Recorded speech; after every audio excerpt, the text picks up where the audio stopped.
Welcome to the deep dive. We've got quite a stack of articles here from a recent newspaper today.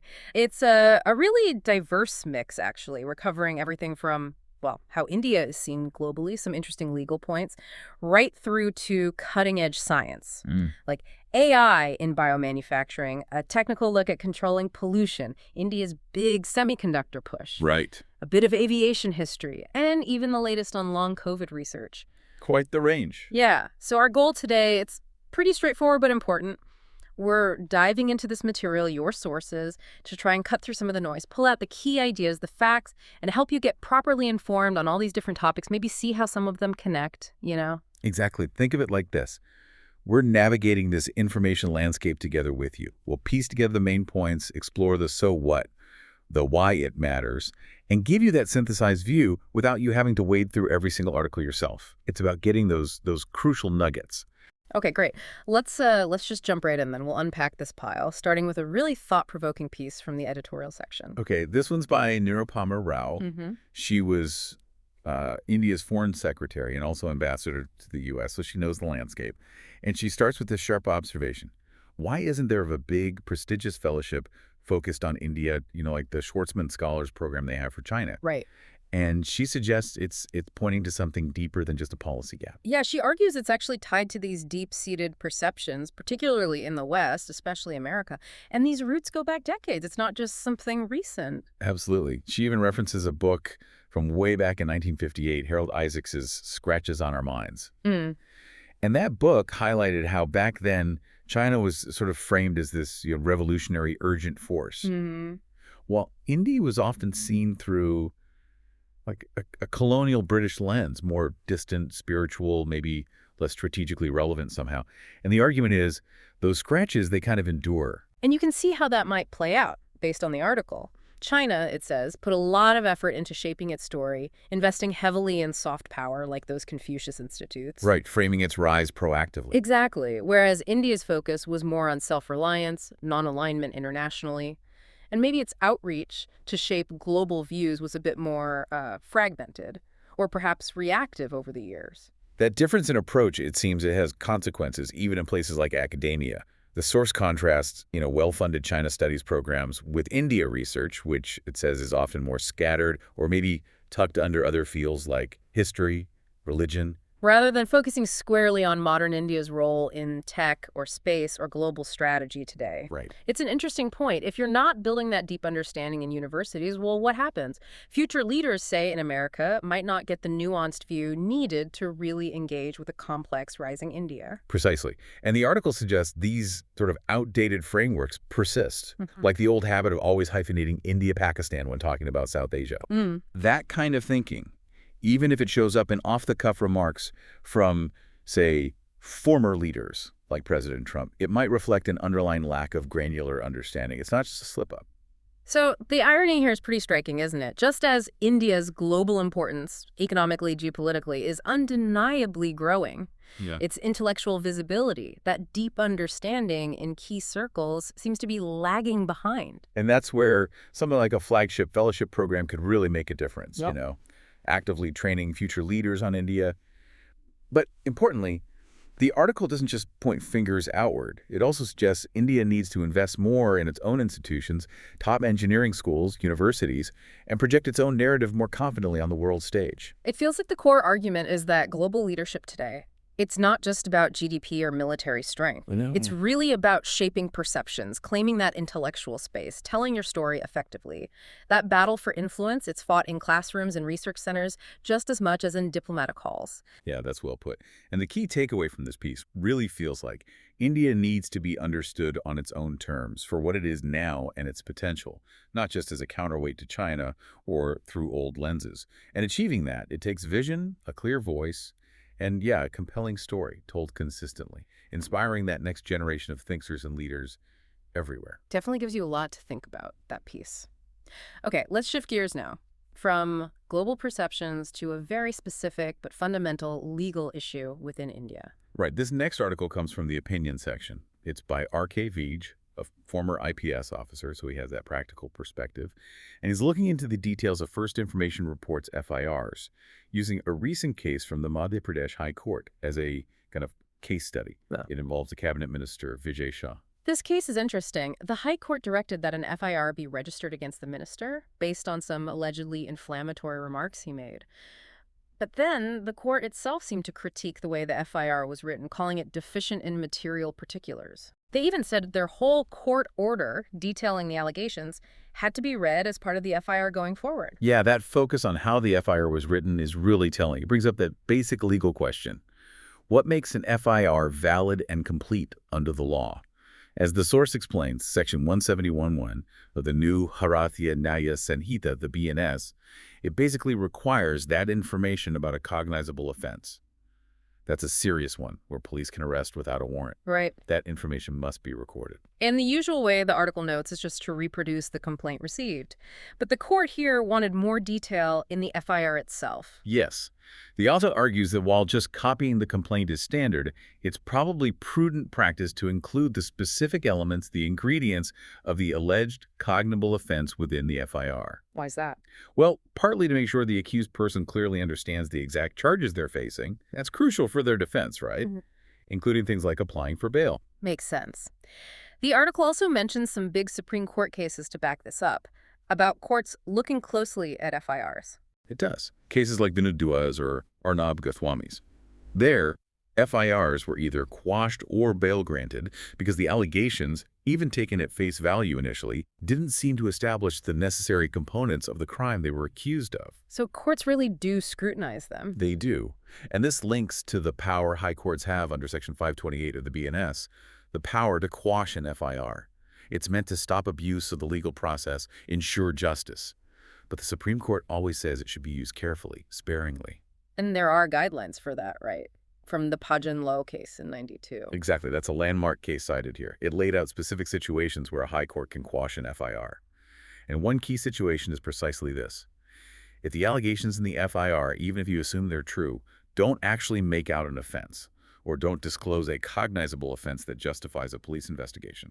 So coming back to the Madhya Pradesh case, what's the author's take? Well, his analysis suggests that, okay, maybe including the actual alleged speech in the FIR would have been the most prudent thing to do. But if you read the FIR together with the court order that spells out the allegations, it might not actually be deficient in the necessary details. He seems to suggest the High Court's criticism about deficiency might have been a bit unwarranted and premature if you look at the whole picture. Okay, so the bottom line here seems to be that the precise wording and content of that initial FIR document is absolutely critical. It really is. It's not just paperwork, it's the foundation for the whole legal process. And the courts, using these established principles, are watching closely to see if that foundation accurately points to a potential cognizable crime. Moving from the legal sphere to, well, the scientific frontier now. Let's jump into this piece from the science section. It's looking at India's big ambitions in AI-driven biomanufacturing. Feels like quite a leap, but it's another vital area. It certainly is. And what's really fascinating here is how AI is poised to fundamentally change India's role in biomanufacturing, moving beyond just being the pharmacy of the world for generics. Right. And pushing towards real innovation, high-value stuff. Yeah, the article gives examples, companies like Biocon using AI to speed up drug screening or optimize tricky fermentation processes. Strand Life Sciences in Bengaluru using AI and genomics for personalized medicine. Even big IT companies like Wipro and TCS are getting involved, building AI tools for drug discovery, streamlining clinical trials. It's happening across the board. And the source paints this picture of like production lines where AI systems are crunching thousands of data points every second, predicting tiny issues, a slight temperature change, a pH shift in a bioreactor, and correcting them before a human even notices. Which means fewer failed batches, better yields, higher quality, huge efficiency gains. They also mentioned using digital twins virtual models for simulation and testing. This kind of potential naturally brings up the government's role. The article points to things like the Bio-E3 policy from 2024 and the wider India AI mission. Right. Signals a bold vision. Plans for top-notch research hubs, specialized biofoundries, bio-AI hubs, backed by significant funding. The India AI mission even touches on ethics, like machine unlearning to fix biases. So the ambition is there. But, and this is where it gets really interesting, the source argues that while the ambition is high, The regulatory side is, well, lagging. The rules just weren't written for this AI-driven era. Think about it. If an AI is controlling a bioreactor making a crucial medicine, who checks its reliability? How do you know its training data was diverse enough, say, reflecting India's population for personalized drugs, Yeah. or that it won't make a critical error in an unexpected situation? These are massive public trust and safety questions. And the article contrasts India's current state with what's happening elsewhere. It does. It mentions the EU's AI Act, which uses a risk-based approach, and recent FDA guidance in the U.S. emphasizing context-aware oversight and adaptive regulation. Things like allowing AI models to be updated iteratively for evolving therapies, but within strict frameworks.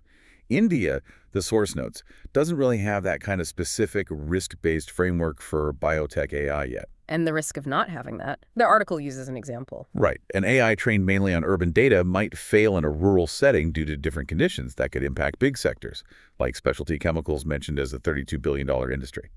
You need context-specific standards validation for Indian conditions. Then there's data governance and IP too. Always tricky. Very. AI needs diverse data. The Digital Personal Data Protection Act is a start, but biotech has unique needs not fully addressed. And IP who owns an AI's invention. How do you license training data? Urgent questions. So wrapping this one up, the message seems clear. For India to truly capitalize on AI and biomanufacturing, to move from copying to creating, it needs more than just vision and money. It needs agile, risk-based regulations, fast, plus investment in infrastructure and talent nationwide, not just in hubs, and real collaboration. The potential's huge, but the policy needs to catch up. Quickly. That definitely highlights the challenge of governing fast-moving tech. Okay, let's shift again to another technical area, but with major policy implications for health and environment.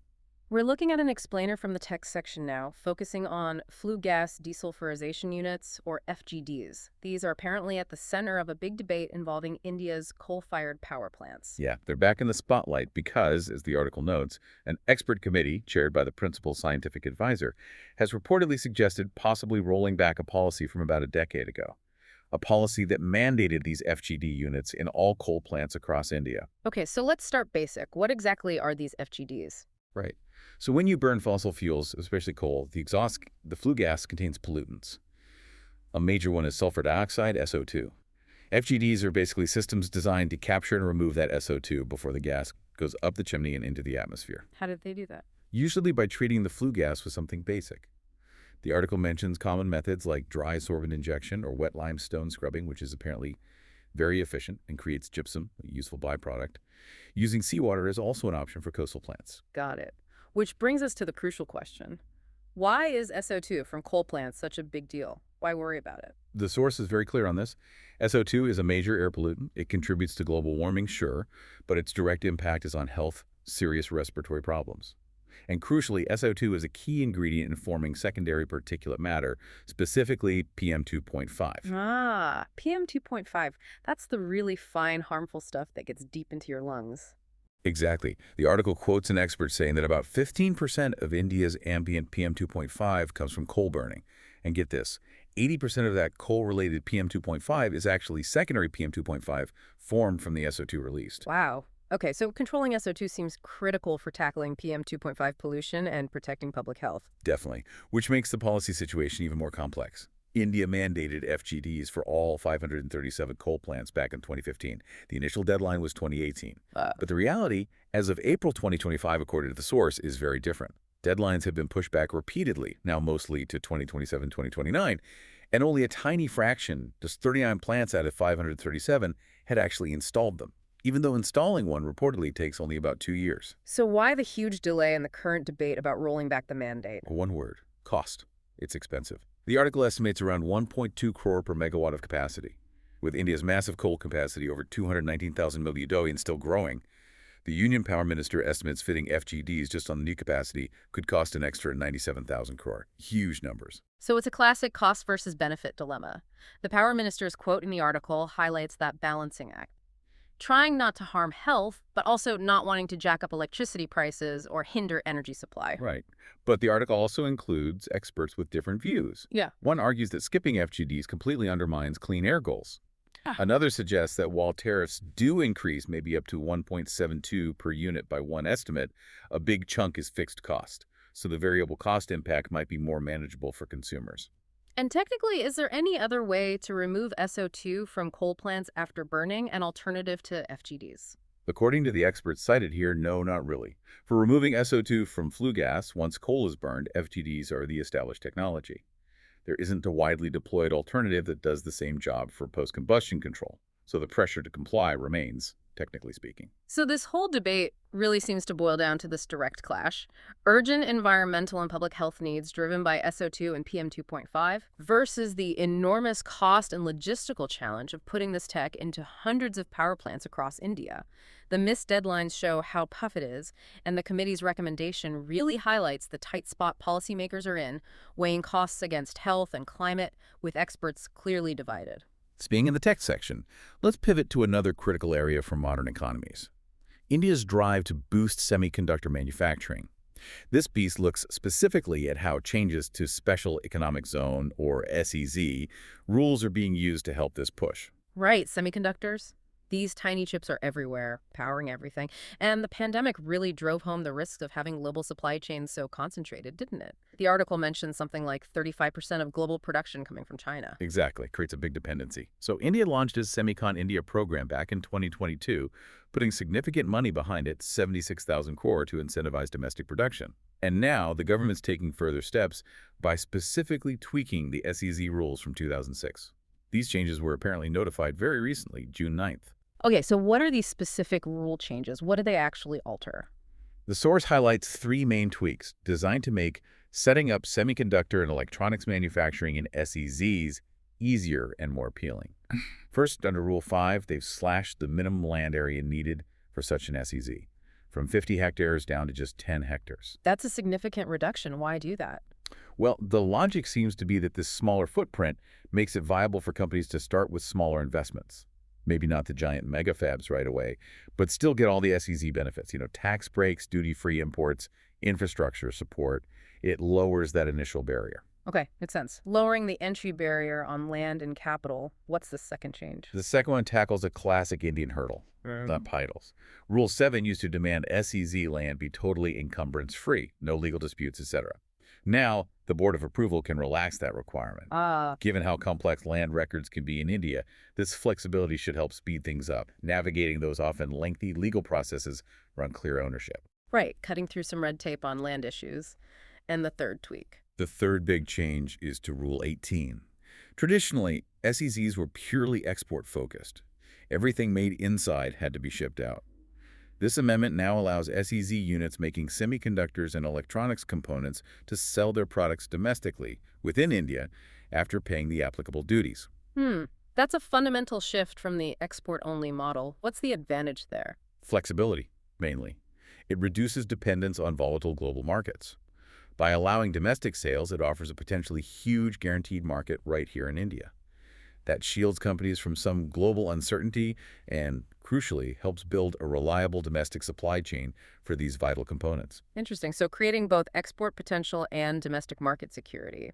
Has this had any immediate effect, according to the article? Well, these changes are brand new, but the source reports that already 2 new SEZs for semiconductors and electronics have gotten approval since the tweaks, representing a combined proposed investment of 13,100 crore. Wow, that was quick. Does it Right. give examples? Yes. It mentions Micron Semiconductor setting up in Gujarat, a big project estimated at 13,000 crore on about 37 hectares, and also the Hubali Durable Goods Cluster in Karnataka, investing 100 crore on a smaller 11.5 hectare plot for electronics components. So it shows that changes are enabling projects of different scales.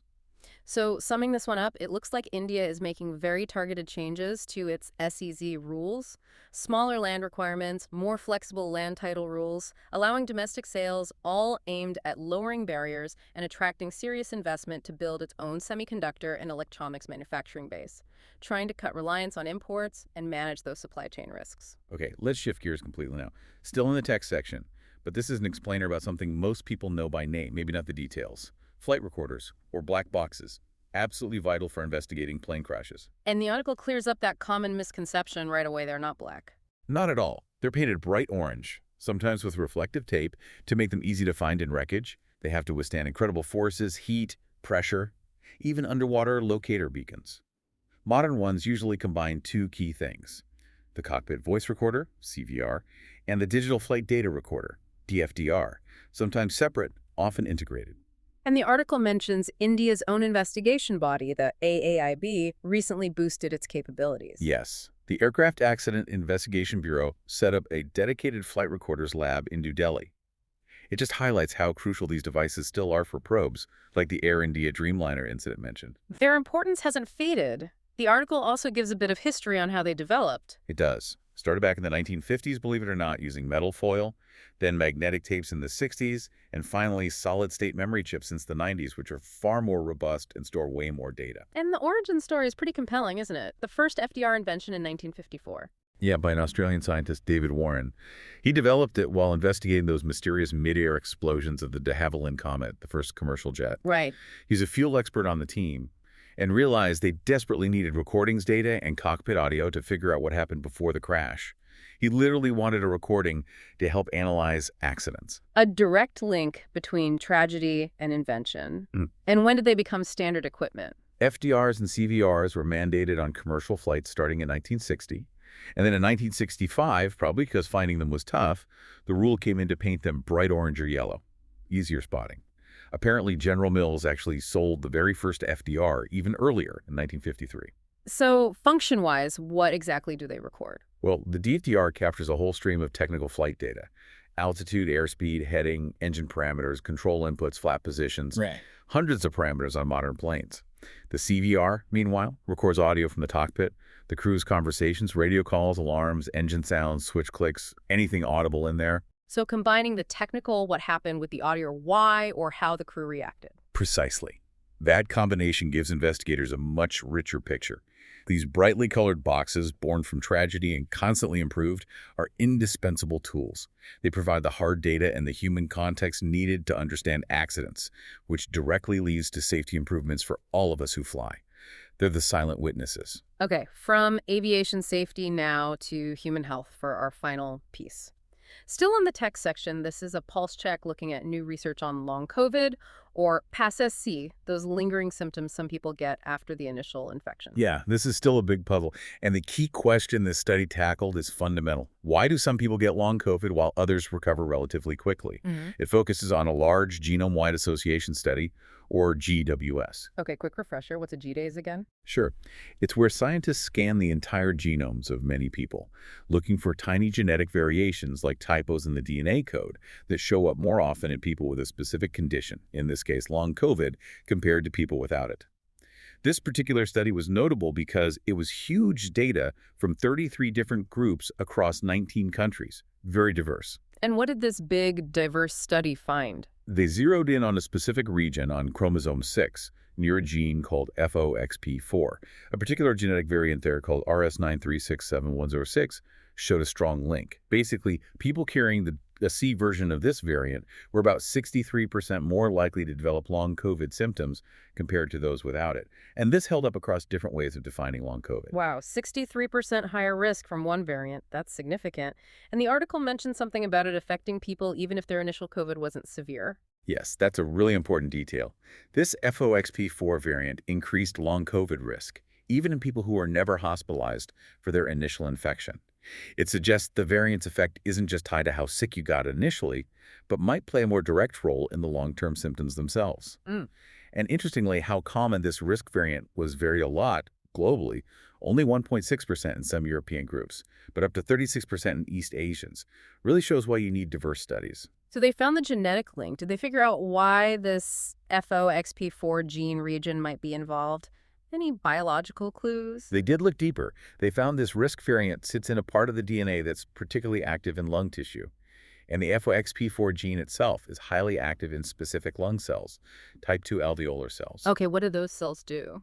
They're crucial. They help keep the tiny air sacs in the lungs open, clear fluid, repair tissue after damage, and coordinate the immune response to viruses like SARS-CoV-2. So a direct link to lung function and viral response. That makes biological sense for a post-viral syndrome affecting breathing. It does. And the article also notes this same genetic region has previously been linked to lung cancer risk, suggesting maybe some shared pathways related to lung health or damage response. Any other supporting evidence? Yeah, they checked blood samples. People with even moderately higher levels of the FOXP4 protein in their blood were more than twice as likely to develop long COVID, even well after the acute illness. Further analysis strongly suggested 91% probability that the genetic signal they found directly influences FOXP4 activity. So it reinforces the biological link. What about implications for India specifically? Well, given India's population size and the huge impact of COVID, any clue about long COVID is highly relevant. But the study itself had limited South Asian representation. This really highlights why India's own large genomic projects, like Genome India, are so vital. They need to collect local data to see if these findings hold true, especially since gene variant frequencies can differ across populations. So basically, this study offers a solid genetic lead, pointing to the FOXP4 gene region as a risk factor for long COVID. Exactly. It's not the whole story. Of course, genetics is just one piece. But it's a significant clue. It directs researchers towards specific biological pathways, likely involving lung cell function and immune response. That could become targets for future research, maybe even treatments or tailored care down the line. As we've journeyed through these articles today, wow, from global perceptions and intricate legal rules down to the genetics of long COVID and across the massive challenges of energy policy and high-tech manufacturing, it's clear knowledge is constantly shifting. It really is. Each piece kind of chips away at old assumptions, reveals these complex links we might not have seen before. Absolutely. It really makes you wonder, doesn't it? You look at a world grappling simultaneously with the costs of pollution, the fragility of global supply chains, the lingering health fallout from a pandemic. How fast can our policies, our legal systems, even just our collective understanding, adapt? Can they truly keep pace with the speed of scientific discovery, the shifts in technology, the changing geopolitical realities? It's a huge question. Thank you for listening. If today's deep dive gave you something useful, consider following us on Spotify so you're the first to hear the next one. You can give suggestions by contacting our Twitter handle given in the episode description. We are always eager to hear what our listeners want to be informed about. We wish you a great day.